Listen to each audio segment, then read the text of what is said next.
like he's trying to run a one-man band out there behind his seat. And these comments this is a make or break season for he's got to make an impact. Good morning, and welcome back to the show. It is February 29th. I hope all of you are having a great morning. We have a lot to talk about today, as you know, the New York Giants. Did they make a big mistake with Daniel Jones? Right? A big mistake. I woke up this morning and I said, listen, New York's got to get it together. The Giants, the Jets, people were upset in New York because they said they haven't had a winning season. They don't have winning teams. It's terrible. The Knicks are playing pretty good. But if you look at the overall structure of New York back in the day, I mean, the Giants, the Jets, the Knicks, I mean, the Yankees, it's been awesome. Watching all these sports, obviously hockey teams, and so many opportunities to win games and get the city morale to build and grow. And it's been pretty much in shambles. And I got to tell you something. New York Jets, obviously, with Aaron Rodgers, been in shambles. And now the New York Giants, did they make a big mistake with Daniel Jones? I mean, listen, this guy came on roster and he was playing. They said, we got to extend our contract. They got him and Saquon Barkley that need to get paid big time money. But listen, $160 million, right? Like $160 million is what he got paid. And they didn't, give Saquon Barkley the money, right? They said, we're not going to pay him. We're going to pay Daniel Jones. We're going to just franchise tag Saquon Barkley. Now, here's the problem.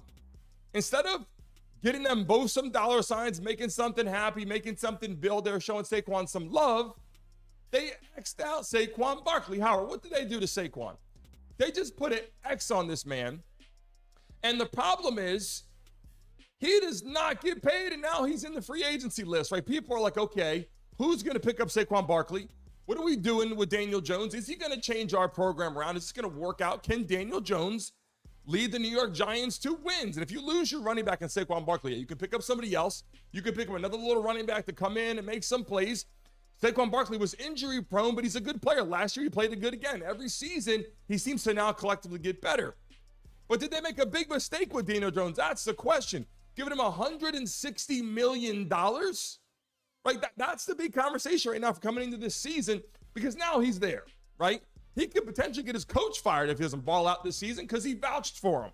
He went out and vouched for him and said, look, he said, this is our guy. This is our quarterback for the future. We got to pay this guy. This is who we want in New York. They didn't pay Saquon Barkley. They keep Daniel Jones, but it's like when you pay a quarterback $160 million, he's there for a while, right? Like he's not leaving next season. If he has a terrible season, if he gets injured, if he has any problems, he's going to come back and play again. So the Giants already made that mistake. The big mistake comes into how long does this prolong you from winning football games, winning playoff games, getting to a Super Bowl, because you have to circle your team around your quarterback and build around your quarterback. And now, obviously, Saquon Barkley on his way out, looking for other teams. I talked about this for several weeks now, looking at the New York, looking at the Dallas Cowboys, looking at other locations. Saquon Barkley's not going to hang around, and he was the most loyal guy to the program. Grew up in the area, Lehigh Valley in Pennsylvania, went to Penn State, a local guy, obviously shows up for the New York Giants and never got his money. So now that he's heading in the free agency, the question comes down to for the New York Giants, wow, did we F up, right? Did we really make a bad decision? And you're going to find out this season when they come back and try to make some things happen. Will Saquon Barkley stay there? Will they start to give him something? Can they give him something due to financial reasons and salary cap issues? They're trying to expand that and bring that money up. But here's the thing. Being in New York, I'm not sure how much of you have been to New York. And by the way, good morning to all of you on here right now. Good morning, good morning, good morning. And if you're new to the channel today, good morning to you as well. Let me see. My eyes are terrible. Let me see. Everything orange and white. I see you on here. Good morning. I haven't seen you in here yet. Good morning, Jim. Good morning, Howard, Brenda, Candy, Teresa, Brittany. Good morning, everyone that's in here today for the first time. If you're watching, I appreciate you joining us here. But, being that I'm from the area, right, grew up in New Jersey, born in Pennsylvania, grew up in New Jersey, was in and out of New York City. That was my home city. That's where I went. That's where I enjoyed. That's where I later moved to as well. There comes this circumstance where the media jumps in place, right? And it's like the New York Giants have to build something because you're New York, right? New York has been in shambles in the last several years. Ever since COVID, New York has fallen off. I don't care what you say. I'm from there. I tell the truth. It's fallen off for sure. And hopefully they're building back. They're making steps in the right direction to handle certain things. We're not going to get politically, right? We're not going to get down in a politically correct situation where it's Republican or Democratic. We're not going down that road. But what we're saying is the city right now is in shambles. They're trying to build it up. And what could bring it back a little faster is if the Giants win some football games or if the Jets win some football games. Why? Because it gives people something to talk about, something to come to morale, come together and be excited about something. So at the end of the day, I feel the New York Giants are a bigger reason that people think in the city. It's time to win. And Daniel Jones, I got to tell you, if you bring in Daniel Jones at $160 million, you cross out Saquon Barkley, yeah, you can replace the running back.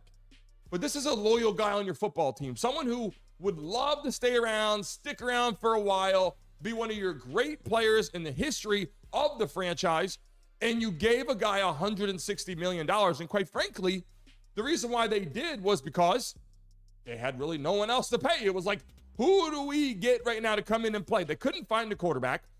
And the problem that they have and why there is even a bigger mistake is no one in the entire National Football League was coming anywhere near that amount of money to pay Daniel Jones. So not only did you pay a lot of money, you overpaid by probably 70, 80 million, maybe more than that. He might have got maybe 50, 60 million dollars, maybe a 6-year career, 5-year career, 50 million, 40 million. You paid $160 million. So you could have arguably paid 80, 90 million dollars more than you needed to for a guy who wasn't going to get the money anyway. But it's like, why did you select the quarterback when there were a few other opportunities? And if you didn't see the guy, guess what? New York Jets are now probably going to bring in Ryan Tannehill because it's a smart decision. Not that he's the greatest player of all time. People are going to say, oh, he's not that good. But listen, he's a good backup quarterback. He played great for the Dolphins, played great out there for the Titans. Now he might show up for the Jets and play great. But it's like the New York Giants have to really focus on their quarterback of the future. They placed all their money on Daniel Jones. They forgot about Saquon Barkley. The team is kind of in shambles. The head coach is in the hot seat, and it just doesn't look like they made a good decision. And they are something that people can look forward to. So the city kind of morale's behind that. And I think it's really important that the Giants understand that and look forward. But I think, I'll be honest with you, Daniel Jones will be a great guy. He kind of reminds me of Eli Manning a little bit. And I'm not saying from a level of how great he is or how gifted he is. I'm just saying kind of has that Eli Manning look, right? It just fits what they used to have, and they kind of made that work. I just don't know if he was worth $160 million. And this season, the New York Giants better start winning some games because people are getting upset. The city's getting upset. The fans are upset. And people on the team are like, hey, this is New York. We got to do something. It's the Big Apple. Let's make something happen. Let's move on to the next conversation. Why are tight ends so valuable in the National Football League? And every time you look at the rosters, right, you got your quarterback, you got your running back, you got your receiver. And every time you look around every team, you got your quarterback lined up, paying a lot of money like we just talked about. Go to the backfield, got your running back, great. And then you go to your receiver core and you go, yeah, got to have these receivers, got some weapons. Why are the tight ends so valuable? Why are they getting more valuable than before? And yet we saw older tight ends back in the day. Of course, they were there. But I think the teams right now that are missing the boat are those teams that don't have that explosive tight end. They're the teams that don't have that tight end where on 3rd and 10, they're hitting a 15-yard pass down the middle. Or, it's 3rd and 4 and they got their tight end hooking that defense and making a great block. These are the tight ends right now that people are talking about. That's why they're in the Super Bowl. Travis Kelce, right? Great player. George Kittle, great player.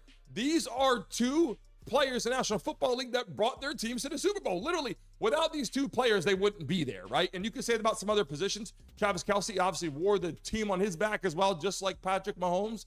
And George Kittle, excellent blocker, good receiver as well, catches passes downfields, makes plays.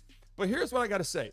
The tight end position is so dynamic, right?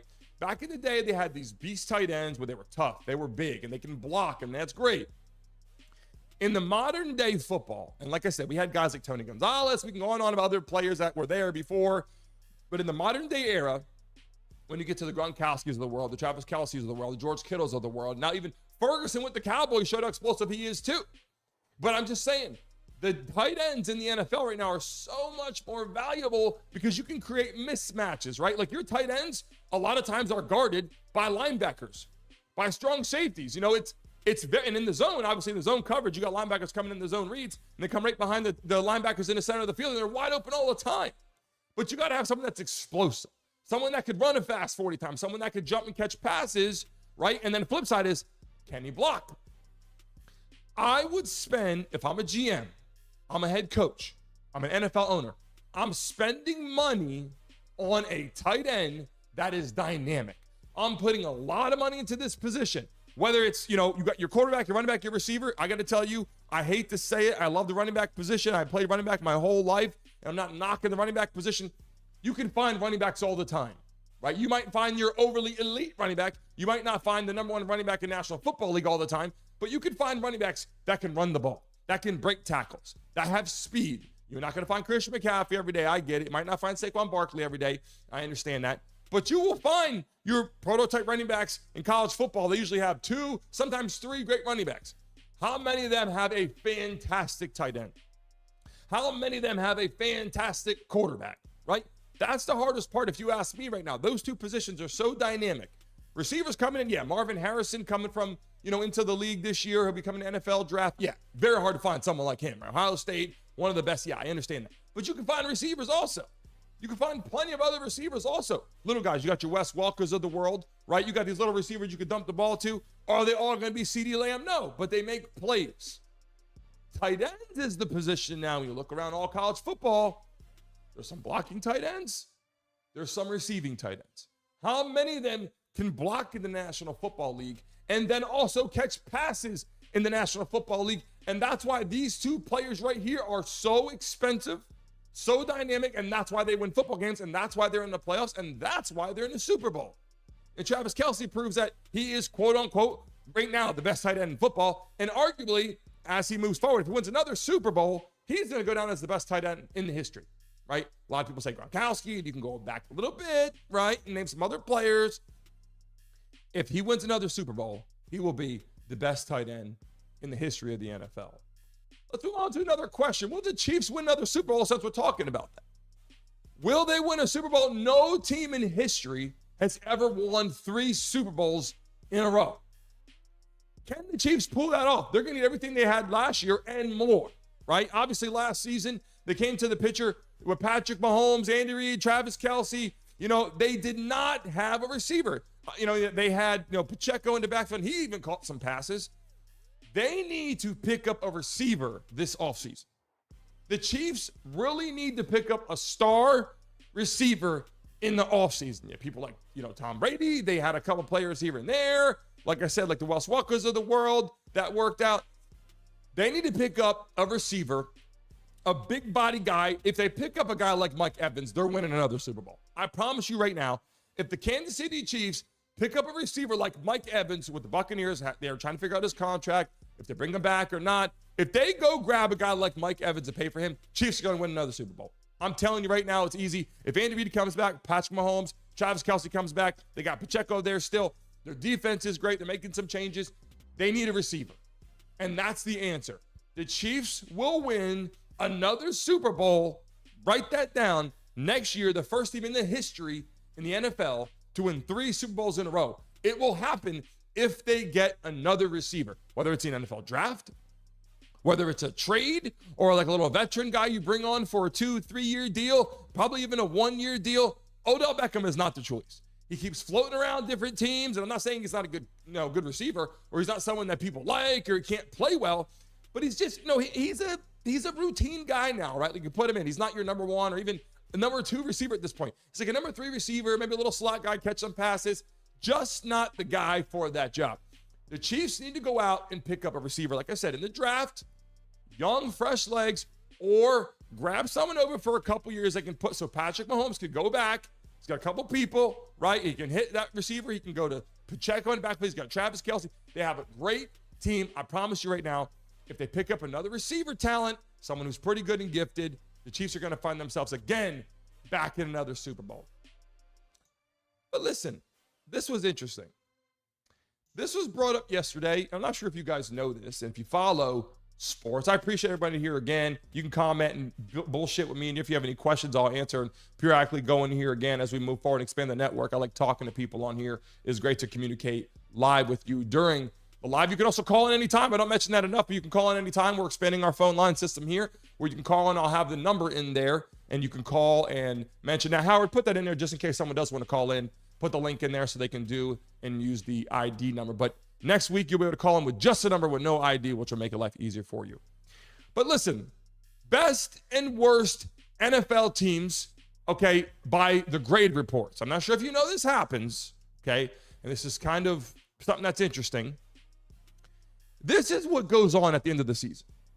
They start looking at teams that have report card rankings and saying, okay, here's where teams, you know, the players, the coaching staff, all this stuff comes into play, right? And they do reports on the teams. The Miami Dolphins were rated the best place to play with the players. And I know why. Because you're living in Miami, living in paradise, living in South Florida. So glad I live here too. It wasn't because they won other football games, I can promise you that. It's because they're living in one of the best places to play in the NFL, right? The worst you see down there is Washington, out in D.C., playing for the Commanders. But here's what's ironic, okay? The Kansas City Chiefs are almost the worst. They're down at the bottom, right? Look at this picture right here. You can see the best, the Miami Dolphins, you go all the way down of where people want to buy. I don't know if you guys ever seen this before. That's why I'm bringing it to the attention today. That is rated from the best by players at the organization, you know, employees around the office, XYZ. All the employees and players have voted Miami Dolphins is the best place to be, best place to play, best organization to be a part of. And Washington's the worst. Now, here's what I'll say. When you're making a lot of money in National Football League, you're making millions of dollars. If you're playing great, awesome. If you're on an extended contract now, you're making $30, $40, $50 million. You want to go where your money goes long. You want to go where your money goes far, and you want to enjoy your atmosphere.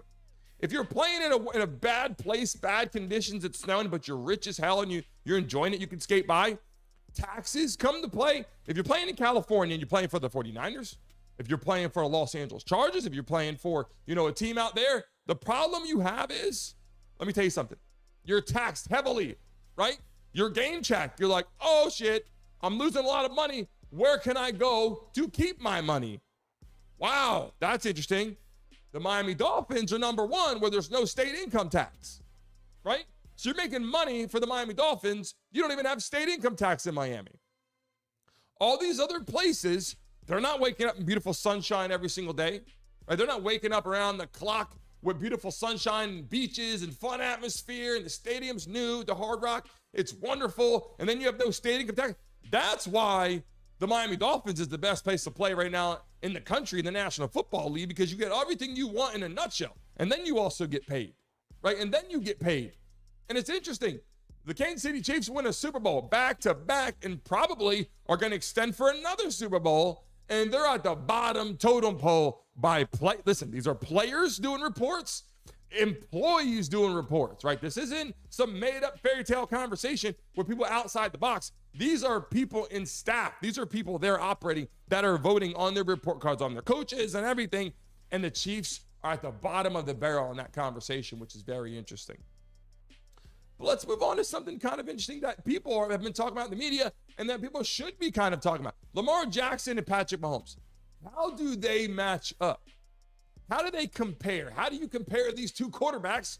Right? I know we're doing a lot with Patrick Mahomes today. It's important to go into the conversation we're going to be going to with the draft and they're picking up. But when you watch Patrick Mahomes and you watch Lamar Jackson, you know, I'm watching two of the most gifted players ever, right? Ever. But how do they compare? When I'm watching Lamar Jackson and he's making runs like this, he goes back, right? This is so hard to stop. Look how this guy, look how explosive. I mean, that is why he is the MVP of the National Football League. This is why Lamar Jackson is so talented, because he can run like this. Yeah, he can pass. A lot of quarterbacks in the National Football League can pass. Do I think he's top 5 passing with the arm and all that? No, he's just, you know, how does he compare to people like Joe Burrow and these guys? No, this is what makes him exceptional, because he's two-dimensional. And I keep saying this, if you're heading to the National Football League nowadays, you better be able to run the ball. Not like this, it's okay, but you got to move a little bit. This is what makes Lamar Jackson so talented, right? And then watch Patrick Mahomes. He goes back, not the same ability with the speed and dynamic, but he still makes plays like this, right? Goes back, he's going to throw the ball a little more, a little slower, right? But look, he makes people miss, uses some head fakes, goes down the sideline, he breaks some tackles, he spins, he does stuff. This is also why Patrick Mahomes is so dynamic. He has these little runs. Now, he's not running down the field, like we just saw Lamar Jackson. He's not breaking these kind of runs where it's, okay, nobody's going to catch him. Like, he's gone. That's not what he does. But they both have this ability to be explosive at any given time.